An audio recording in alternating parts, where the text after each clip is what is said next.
Hello friends, स्वागत है आपका अपने जनरल स्टडी ग्रुप में। घटना चक्र पूर्वावलोकन की सीरीज के अंतर्गत आज हम भारत के राष्ट्रीय प्रतीक से संबंधित प्रश्न करेंगे। चलिए देखना स्टार्ट करते हैं। हमारा फर्स्ट क्वेश्चन है, किस वर्ष जनगण मनगढ़ को भारत के राष्ट्रगान के रूप में अपनाया गया? तो देखिए 1950 में जनगण मनगढ़ को भारत के राष्ट्रगान के रूप में अपनाया गया।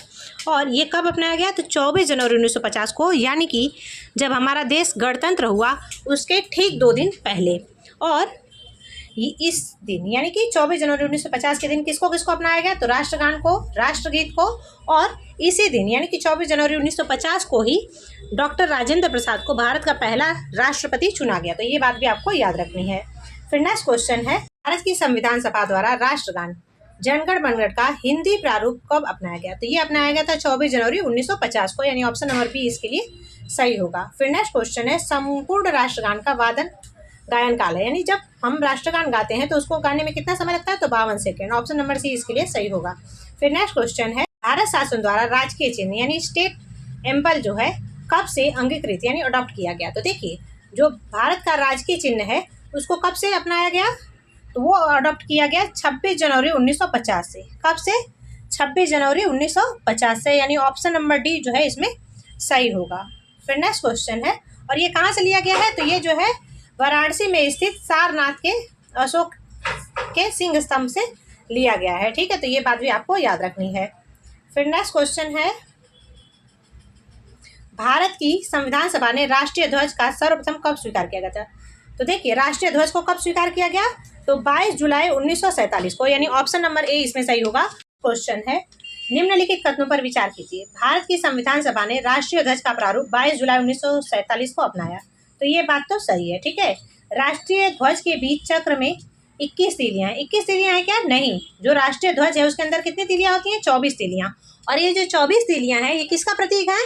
तो ये न्याय का प्रतीक है। ठीक है, फिर ये तो हो गया गलत। अभी तीसरा क्या है, राष्ट्रीय ध्वज की चौड़ाई लंबाई का अनुपात 3:4 है। तो ऐसा है क्या? नहीं, इसकी चौड़ाई और लंबाई का अनुपात कितना है? तो 3:2, यानी कि दूसरा और तीसरा गलत है। तो केवल एक इसमें सही होगा। Option number B is right answer for this question. फिर नेक्स्ट क्वेश्चन है, भारत की संविधान सभा ने निम्नलिखित में से किस तिथि को राष्ट्रीय ध्वज को अपनाया था? तो देखिए राष्ट्रीय ध्वज मतलब हमारा झंडा, और इसको कब अपनाया गया? तो 22 जुलाई 1947 को। ऑप्शन नंबर सी इसके लिए सही होगा। फिर नेक्स्ट क्वेश्चन है, भारतीय राष्ट्रीय ध्वज के प्रारूप को किस दिन स्वीकार किया गया? तो कब स्वीकार किया गया? जुलाई 22 1947, यानी 22 जुलाई 1947 को। ऑप्शन नंबर बी इसमें सही होगा। नेक्स्ट क्वेश्चन है, भारत का राष्ट्रीय पशु है। तो देखिए जो भारत का राष्ट्रीय पशु है वो है बाघ, और इसका वैज्ञानिक नाम क्या है? तो इसका वैज्ञानिक नाम है पैंथेरा टाइग्रिस। तो ये बात भी आपको याद रखनी है। फिर नेक्स्ट है, भारत का राष्ट्रीय पुष्प कौन सा है? तो देखिए भारत का जो राष्ट्रीय पुष्प है वो है कमल, और इसका वैज्ञानिक नाम क्या है? तो इसका वैज्ञानिक नाम है निलंबो नुसिफेरा।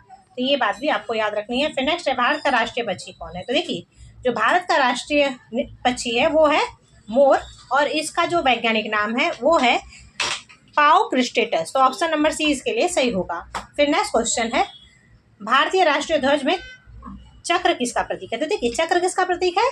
न्याय का। और इसमें कितनी तीलियां होती हैं? तो 24 तीलियां। तो ये बात भी आपको याद रखनी है। फिर नेक्स्ट क्वेश्चन है, भारत के राष्ट्रीय ध्वज में आरों की कुल संख्या है। तो आरों की संख्या कितनी है? 24। ऑप्शन नंबर बी सही होगा।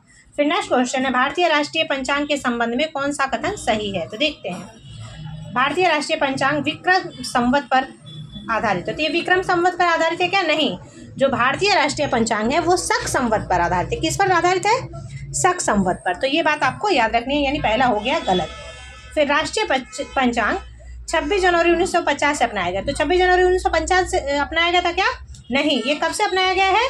तो 22 मार्च 1957 से। तो ये भी हो गया गलत, यानी कि ना तो एक सही है और ना ही दो है। ऑप्शन नंबर डी इसमें सही होगा। फिर नेक्स्ट क्वेश्चन है, भारत की ध्वज संहिता 2002 के अनुसार भारत के राष्ट्रीय ध्वज के बारे में निम्नलिखित कथनों पर विचार कीजिए। तो चलिए देखते हैं। कथन 1 है, भारत के राष्ट्रीय ध्वज का एक मापक अमाक 600 मिलीमीटर से लेके 400 मिलीमीटर है। तो देखिए ये जो है ये तो हो गया गलत।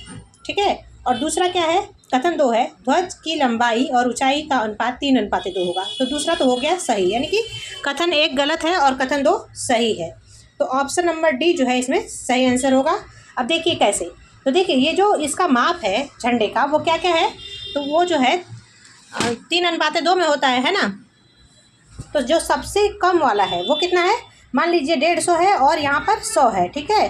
फिर दूसरा वाला क्या आता है, तो इससे ऊपर जो होता है वो 225 से लेके कितना होता है 150 तक, ठीक है। फिर जो उससे ऊपर रहेगा वो कितना रहेगा, तो 450 से लेके, अगर मान लीजिए 450 है तो 450 इंटू 300, ठीक है। फिर उसके बाद से क्या आता है, तो उसके बाद से आता है 900 गुणे 600 मिलीमीटर, ठीक है।